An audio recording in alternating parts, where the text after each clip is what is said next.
C'est en tant que porte-parole du Sénat souverain de Savoie, donc gouvernement de transition, et en tant que franc-maçon aussi, ex-franc-maçon.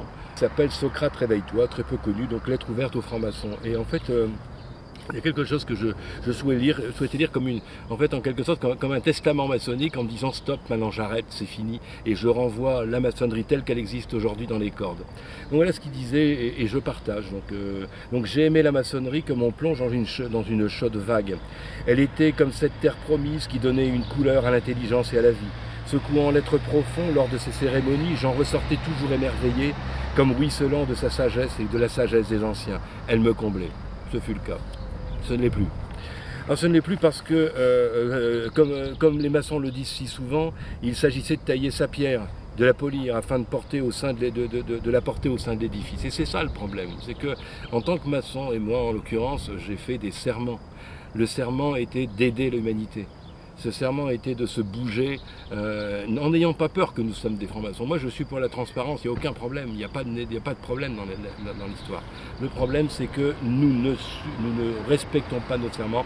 Moi je pense que je le fais, c'est-à-dire que face à cette tyrannie ambiante aujourd'hui, ces vaccinations outrancières, ces ports de masques, ces muselières qui sont le symbole en fait de la violation de toutes nos libertés ici et depuis des décennies maintenant, mais on arrive au paroxysme. Je suis scandalisé que je ne vois pas les obédiences, ce pourquoi j'y ai cru, je l'ai dit, moi j'y ai cru, je vais dire comme bon nombre, et qu'ils ne sont pas foutus de sortir en tablier ou pas, de dire nous refusons ça, personne ne bouge, et on reste derrière ces écrans, voir si c'est pas en faisant parce que j'en ai été témoignage, faire des rituels cachés avec des muselières, y compris dans les loges. Je suis scandalisé de mes frères et sœurs, entre guillemets, que je ne reconnais pas dans ce cadre-là comme tel. Et c'est un message à la maçonnerie française, savoisienne, tandis que j'y suis, et mondiale que je fais. Je demande à ce que la franc-maçonnerie du monde entier respecte ces serments, que les francs-maçons du monde entier respectent. Depuis un an de réflexion, j'ai décidé de quitter la maçonnerie parce que je ne veux plus être complice de ça.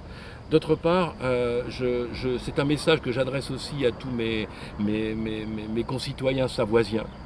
Et français aussi d'ailleurs, parce que je suis né en France, je suis né à Lille, comme on me le dit souvent, tu es porte-parole de la Savoie, et du moins en tout cas du gouvernement de transition de Savoie, et tu es né en France. Bon, je suis né en France, certes, mais savoisien depuis 1977, de cœur, hein, et je ne ménage pas, mais la preuve encore maintenant, je ne ménage pas mon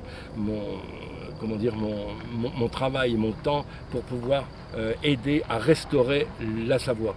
Restaurer en fait un pays qui a été violé par un accord de 1860, qui est aujourd'hui un État colonisé, le dernier État colonisé. Au monde actuellement, officiellement colonisé, mais qui ne dit pas son nom, étant donné que la France ne respecte pas le fait qu'elle n'a pas signé en 1947, mais tout ça est sur notre site, on donnera les détails, mais elle n'a pas signé le traité de paix de 1947 relatif à la Savoie, et la Savoie depuis 1940 et particulièrement 1947, du fait de cette absence de signature, est totalement libre. Aujourd'hui, il ne s'agit pas de faire des revendications territoriales. Nous ne sommes pas là dans une histoire de revendication d'identité. Nous ne sommes là simplement que pour faire respecter le droit international.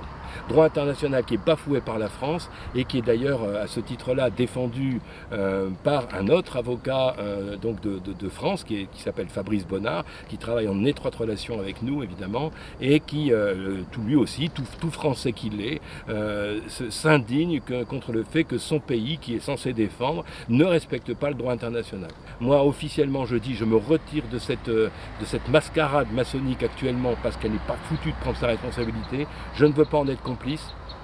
D'autre part, par rapport à la Savoie, que tous les Savoisiens viennent nous rejoindre dans le cadre du gouvernement, avec leur spécificité, il n'y a pas de problème, on s'en fout, mais qu'on soit tous une bonne fois pour toutes ensemble pour dire non à cette République, et de fait, la Savoie deviendra l'outil qui montrera l'exemple au monde, parce que Savoie, ça veut bien dire ce que ça veut dire, c'est sa voix, c'est la voix du cœur, c'est la voix de celui que l'on attend tous.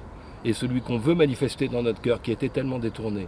La Savoie, c'est ça, c'est pas pour rien que ça s'appelle la Savoie, c'est la croix du Christ dans le drapeau, avec les quatre carrés qui représentent le sang aux quatre coins du monde, qui en fait est la même couleur, qui circule dans toutes les veines de tous les habitants de la Terre. Donc la Savoie, c'est l'exemple, c'est le centre du cœur de la planète. C'est les traditions amérindiennes nous disent que le monde sera sauvé là, maintenant, en ce moment, parce que l'heure est grave. Le monde sera sauvé par le Monte Blanco.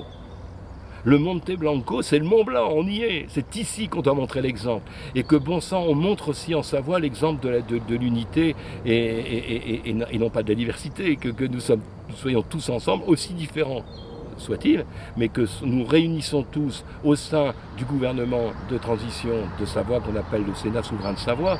Ce gouvernement est situé, est fabriqué et repose sur 3 piliers.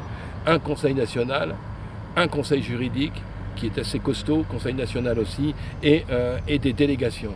Et nous appelons tous les Savoisiens, quels qu'ils soient, parce que c'est un gouvernement de transition, donc il est ouvert à tout le monde. On nous dit, notre légitimité c'est quoi? Notre légitimité c'est d'être citoyen, et à partir de là, de prendre nos responsabilités. Et Dieu sait s'il y a du boulot partout. Alors venez, il y a de quoi faire au Conseil national.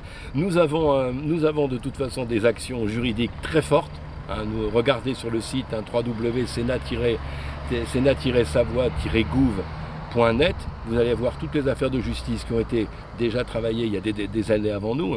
Donc nous, on est en train de montrer un gouvernement. Ce gouvernement s'oppose au gouvernement français. Aucun diktat de la France n'est légitime sur le territoire de Savoie, Haute-Savoie et Comté de Nice. Aucun.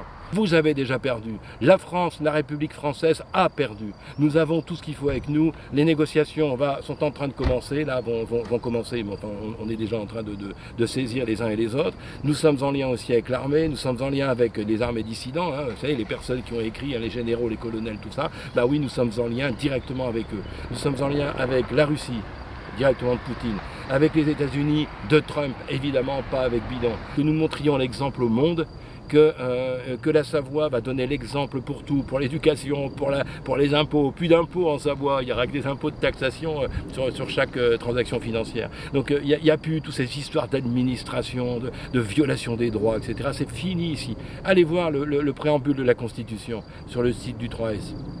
Vous allez voir, tout y est là. Donc maintenant, plus d'excuses, venez nous rejoindre, venez au gouvernement de transition de Savoie, on vous y attend et on va gagner. À bientôt.